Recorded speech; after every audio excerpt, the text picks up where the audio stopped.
Baik, Assalamualaikum warahmatullahi wabarakatuh.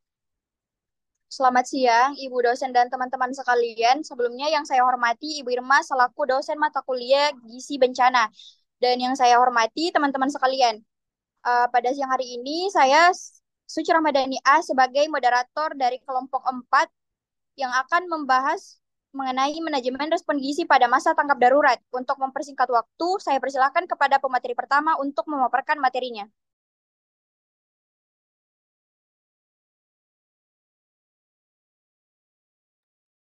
Baik, adapun kasusnya yaitu terjadi gempa 7,2 SR di Provinsi Sanubari yang berdampak terhadap 3 kabupaten atau kota. Gubernur telah menetapkan status tanggap darurat selama 14 hari. Pemerintah dan lembaga swadaya masyarakat dari daerah setempat dan dari luar daerah mulai menyelenggarakan penanganan darurat bencana, termasuk respon gizi. Koordinasi klaster kesehatan dan subklaster gizi telah diaktifkan oleh pemerintah setempat. Agenda yang akan dibahas adalah analisis situasi dan persiapan kajian dampak bencana. Next. Selanjutnya ada pertemuan koordinasi subklaster gizi. Next. Sebelum melakukan pertemuan, kita melakukan persiapan pertemuan koordinasi. Persiapan pertemuan koordinasi subklaster gizi terdiri dari pertama itu identifikasi mitra subklaster gizi, kedua menyusun agenda pertemuan, ketiga menyebarkan undangan pertemuan, dan yang keempat itu membuat agenda pertemuan koordinasi subklaster gizi. Saya serahkan kepada pemateri selanjutnya.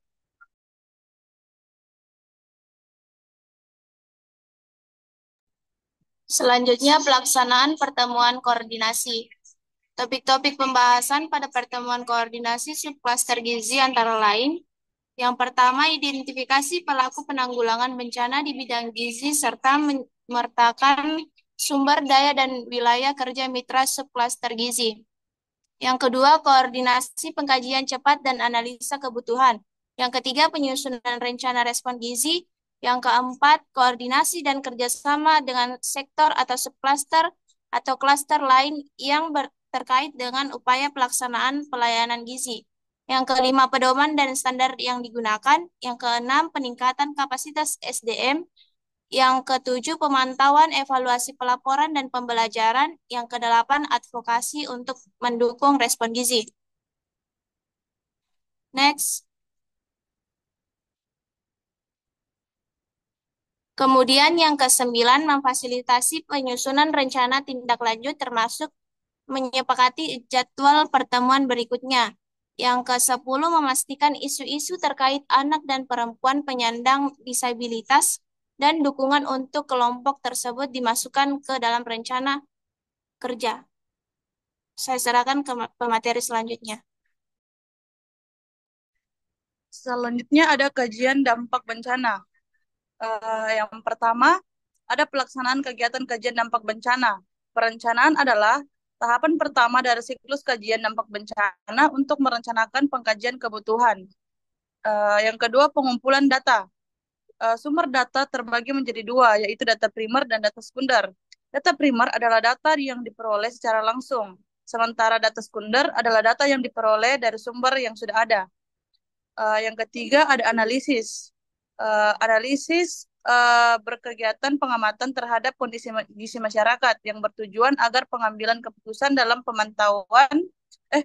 penentuan kebijakan dan program-program dapat terarah pada perbaikan gizi masyarakat. Next. Yang keempat ada pelaporan. Hal yang perlu diperhatikan untuk membuat pelaporan kajian yang jelas dan tepat.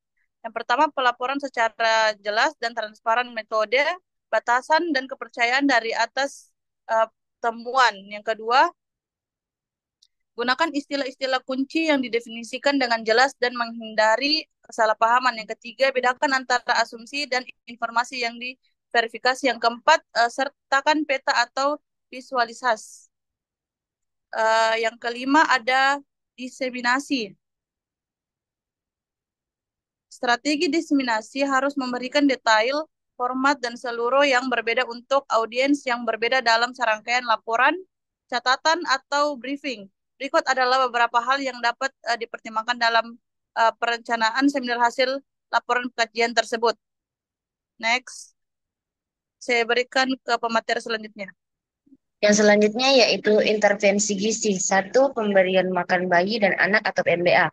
Inisiasi menyusui dini atau IMD dengan memberikan ASI segera setelah lahir dan memberikan ASI saja tanpa tambahan makanan lain selama 6 bulan pertama. Selain itu, memberikan makanan pendamping ASI atau MPASI mulai diberikan pada usia 6 bulan dan terus memberikan ASI hingga 2 tahun. Selanjutnya yaitu pencegahan dan penanganan gizi buruk. Pastikan ada fasilitas kesehatan yang siap menangani kasus gizi buruk dengan melakukan tata laksana yang tepat untuk mencegah kesakitan atau kematian serta pastikan ada obat-obatan dan perbekalan kesehatan yang cukup untuk tata laksana gizi kurang atau buruk. Next.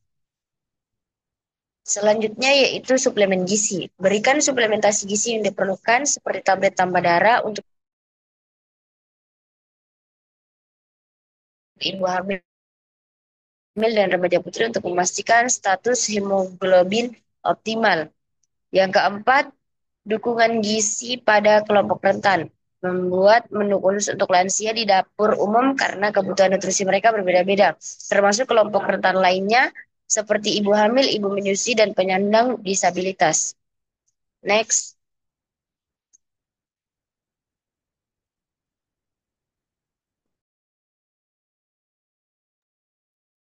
Selanjutnya yaitu monitoring gizi.